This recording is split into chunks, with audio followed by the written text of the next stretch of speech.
Assalamualaikum warahmatullahi wabarakatuh. Shalom, Om Swastiastu, Namo Buddhaya, salam kebajikan. Yang terhormat Ibu Rita dan juga Ibu Yona sebagai dosen pengampu dari mata kuliah Kinetika Reaksi Proses Pangan, di mana saya Anissa Gita Putri Arzetia dari kelas TKPN 2C akan mempresentasikan materi mengenai bahan pangan. Nah, apa itu bahan pangan? Bahan pangan ialah semua jenis bahan yang dapat dimanfaatkan dan diolah menjadi makanan atau minuman untuk memenuhi kebutuhan gizi manusia. Jadi bahan pangan itu nggak cuman memenuhi kebutuhan gizi manusia, tetapi juga bisa menjaga kesehatan dan juga mencegah penyakit. Bahan pangan ini mencakup bahan pokok, protein hewani, protein nabati, sayuran, buah-buahan, hingga bahan tambahan makanan. Nah, selanjutnya ada kandungan yang ada dalam bahan pangan atau komponen apa saja yang terdapat dalam bahan pangan. Seperti yang pertama ada karbohidrat. Karbohidrat adalah senyawa organik yang terdiri dari karbon, hidrogen, dan oksigen. Nah, karbohidrat sendiri berfungsi untuk menyediakan energi untuk aktivitas sehari-hari, mendukung fungsi otak. Polisakarida seperti serat dapat membantu memperlancar pencernaan. Contohnya, monosakarida ada glukosa, fruktosa, galaktosa, dan disakarida itu ada sukrosa, laktosa, dan maltosa. Nah, makanan-makanan apa saja sih yang terdapat karbohidrat di dalamnya? Seperti ada nasi, roti, jagung, umbi-umbian seperti kentang, dan lain sebagainya. Selanjutnya ada protein, di mana protein merupakan molekul kompleks yang tersusun rantai panjang asam amino. Protein merupakan komponen utama tubuh termasuk otot, kulit, rambut, dan enzim. Protein dibagi menjadi protein hewani dan juga protein nabati. Nah, protein ini berfungsi membantu pertumbuhan dan perbaikan jaringan tubuh, membentuk enzim, dan menyediakan energi jika sumber karbohidrat dan lemak tidak mencukupi. Contoh protein itu ada asam amino. Nah, protein sendiri tidak memiliki rumus kimia tunggal seperti senyawa sederhana karena protein adalah makromolekul kompleks yang terdiri dari rantai panjang asam amino yang terhubung melalui ikatan peptida. Nah, makanan yang mengandung protein di dalamnya itu seperti ada ayam, daging, telur, susu, kacang-kacangan, dan lain sebagainya. Kandungan selanjutnya yang ada dalam bahan pangan itu ada lemak. Lemak merupakan senyawa organik yang tersusun dari gliserol dan juga asam lemak. Lemak dapat berupa lemak jenuh dan juga lemak tak jenuh. Fungsi lemak sendiri itu menyediakan energi cadangan yang lebih besar dibandingkan karbohidrat ataupun protein, melindungi organ tubuh, dan berfungsi sebagai bantalan. Fungsi lainnya untuk membantu penyerapan vitamin yang larut dalam lemak seperti A, D, E, K. Contoh-contoh lemak itu ada asam palmitat, asam stearat, asam oleat, dan lain-lain. Nah, bahan-bahan makanan yang terdapat lemak di dalamnya itu ada kelapa, daging, alpukat, olive oil, selai kacang, kacang-kacangan lainnya, keju, minyak kelapa, dan lain sebagainya. Selanjutnya ada vitamin. Vitamin merupakan senyawa organik yang dibutuhkan di dalam tubuh itu sangat kecil untuk menjalankan fungsi tubuh seperti metabolisme, pertumbuhan, dan perlindungan dari penyakit. Fungsi-fungsi dari vitamin ini terbagi menurut misalkan vitamin A, itu menjaga kesehatan mata dan kulit. Kalau vitamin C itu membantu meningkatkan daya tahan tubuh, vitamin D itu untuk membantu penyerapan kalsium untuk kesehatan tulang. Contoh-contoh vitamin seperti vitamin A, B1, B12, vitamin C, vitamin D, vitamin E, vitamin A, vitamin K, dan lain-lain. Komponen selanjutnya yaitu ada mineral. Mineral adalah unsur anorganik yang diperlukan tubuh untuk mendukung berbagai fungsi biologis, seperti pembentukan tulang, kontraksi otot, dan fungsi syaraf. Fungsi dari mineral sendiri itu ada kalsium, di mana berfungsi membentuk menjaga kekuatan tulang dan gigi. Zat besi membantu pembentukan hemoglobin darah untuk mengangkut oksigen, kalium membantu menjaga keseimbangan cairan dan fungsi jantung. Nah, bagaimana sih proses pengolahan bahan pangan itu sendiri? Jadi, pengolahan bahan pangan adalah serangkaian pengolahan yang dilakukan untuk mengubah makanan mentah menjadi produk yang siap dikonsumsi. Proses pengolahan melibatkan beberapa tahap, mulai dari pembersihan, pemotongan, pengolahan termal, hingga pemanasan.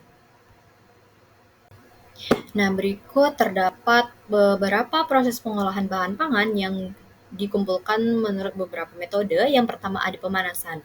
Nah, ini dilakukan dalam berbagai cara. Yang pertama ada proses pemanasan bahan pangan dengan menggunakan air. Ini biasanya kita sebut dengan merebus. Nah, yang kedua ada proses pemanasan bahan pangan dengan menggunakan minyak goreng. Kita biasa sebut dengan menggoreng. Nah, selanjutnya ada proses pemanggangan. Ini proses pemanggangan atau pembakaran adalah proses pemanasan bahan pangan langsung di atas api atau bara api. Bahan pangan yang dibakar atau dipanggang akan menimbulkan aroma yang khas dari lemak yang keluar atau bumbu-bumbu yang sudah dioleskan di atas bahan pangan. Selanjutnya ada proses pemanasan dengan menggunakan uap air. Ini kita biasa menyebutnya dengan mengukus.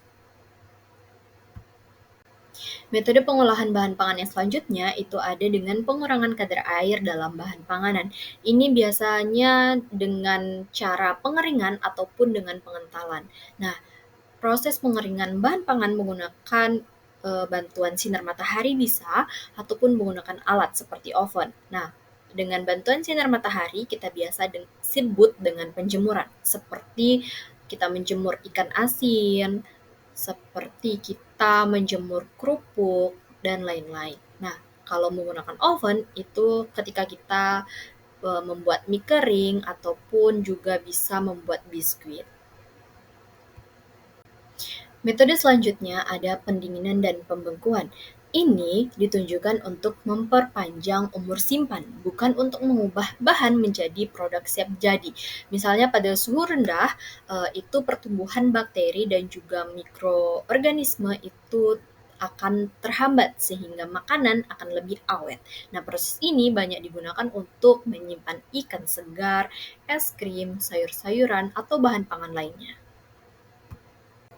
Selanjutnya ada fermentasi. Jadi, fermentasi itu adalah suatu proses di mana mengolah bahan pangan menggunakan mikroba, bakteri, jamur atau ragi sebagai agensia pengurai dari komponen dalam bahan pangan menjadi komponen yang lebih sederhana sehingga menghasilkan berbagai perubahan positif pada makanan yang dihasilkan dibandingkan bahan pangan aslinya.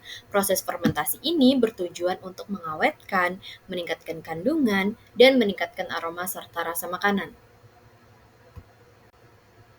Selanjutnya ada pasteurisasi, di mana pasteurisasi ini merupakan proses pemanasan bahan menggunakan suhu tertentu, biasanya berkisar sekitar 60-85 derajat Celcius, selama waktu tertentu untuk membunuh mikroorganisme patogen tanpa merusak nutrisi ataupun rasa.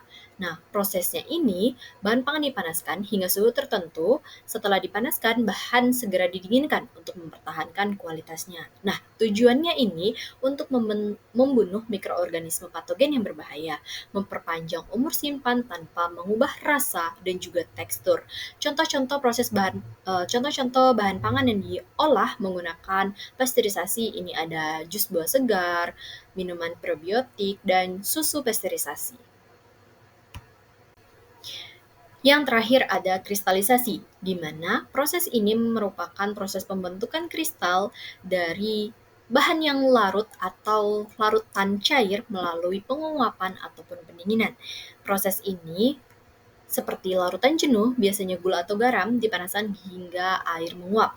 Saat larutan mendingin, zat tersebut itu akan membentuk kristal. Nah, tujuannya ini memurnikan bahan pangan, menghilangkan bahan yang tidak diinginkan dari suatu bahan pangan tersebut. Dan juga tujuan selanjutnya memberikan bentuk tertentu yang mudah digunakan atau dikonsumsi, seperti garam ataupun gula yang diubah seperti kristal-kristal untuk lebih mudah dikonsumsi. Nah, contohnya pembuatan gula pasir, garam meja, permen keras, dan lain-lain. Kita tadi sudah mengetahui bagaimana proses-proses dari mengolah bahan pangan. Nah, selanjutnya ini ada tujuan mengolah dari bahan pangan tersebut. Nah, yang pertama untuk meningkatkan keamanan, di mana kita saat mengolah bahan pangan tersebut dapat membunuh mikroorganisme berbahaya yang dapat menyebabkan penyakit. Tujuan yang kedua itu meningkatkan daya tahan. Nah, proses-proses tersebut dapat meningkatkan masa simpan makanan dan mencegah pembusukan. Selanjutnya ada meningkatkan rasa cita dari makanan tersebut. Nah, ini bisa menciptakan rasa dan tekstur yang lebih lezat.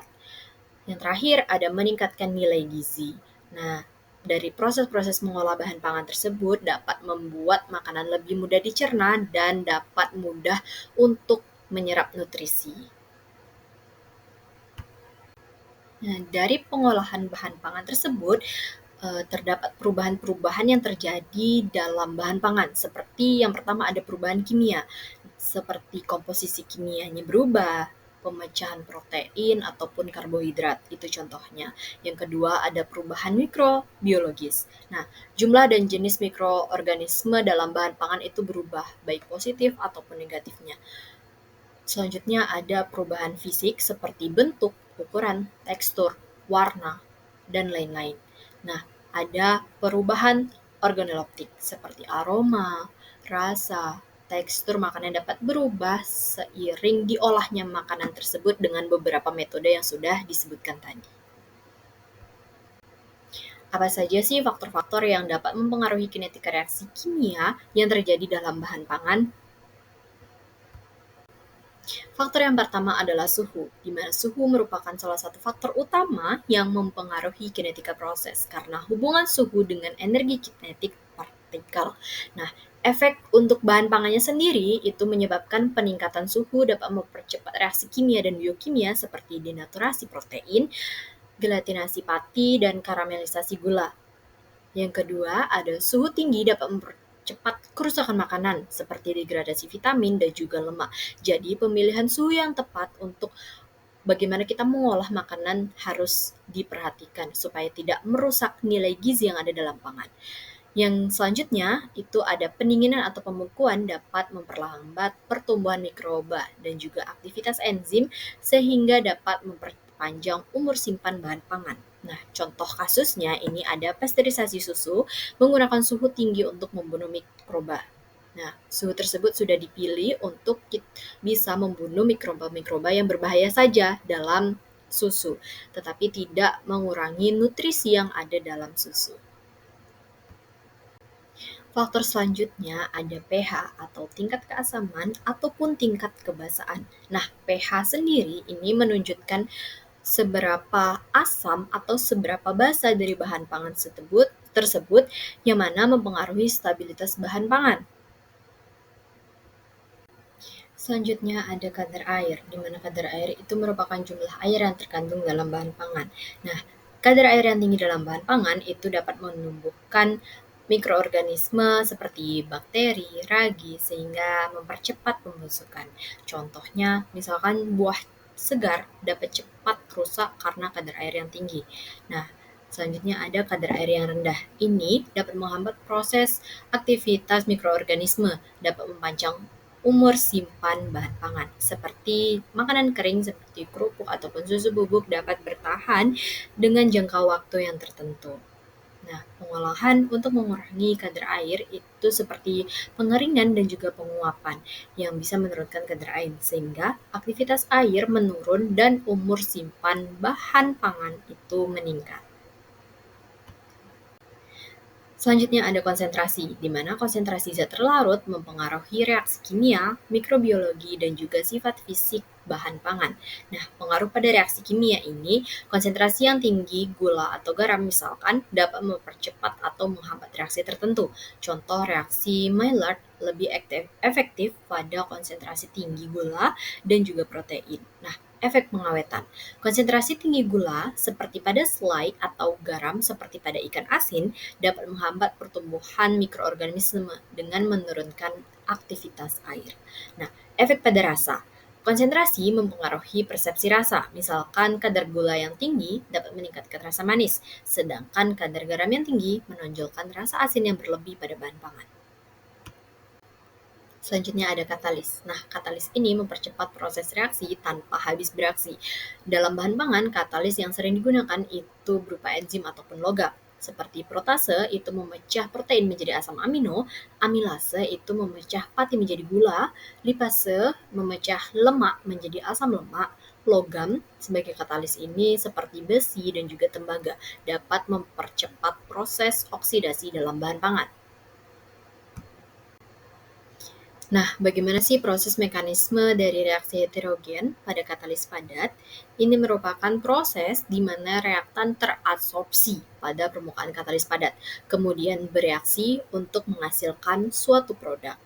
Proses yang pertama itu ada difusi reaktan ke permukaan katalis, di mana reaktan dalam fase gas ataupun cair bergerak menuju permukaan katalis melalui difusi. Yang kedua ada absorpsi, absorpsi atau penyerapan. Penyerapan reaktan pada permukaan, di mana reaktan menempel pada permukaan katalis. Reaksi pada permukaan katalis setelah absorpsi. Reaktan mengalami perubahan kimia pada permukaan katalis. Proses yang selanjutnya ada desorpsi.